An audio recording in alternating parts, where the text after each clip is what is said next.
Saint Martin যাওয়ার সময় সমুদ্রের যে সৌন্দর্য, সমুদ্রের সেই নীল পানি যেটা বলে, সমুদ্রের নীল জল,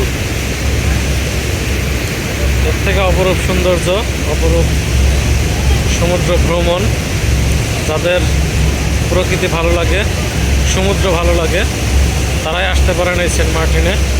যাতায়াতের সময় যে দৃশ্যটা জাহাজ থেকে দেখতে পারবেন, এই দৃশ্যটা আসলে অপরূপ।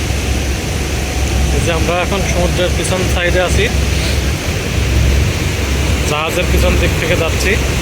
এই যে সমুদ্র পুরো একদম নীল, নীল পানি, নীল সমুদ্র যেটাকে বলে, একদম স্বচ্ছ পানি। এটা দেখতেছি, আমরা উপভোগ করছি। যারা সেন্ট মার্টিন আসবেন তারা এটা উপভোগ করতে পারবেন। এটা সত্যিই একটা অসাধারণ একটা সৌন্দর্য, যেটা বলে বোঝানো যাবে না।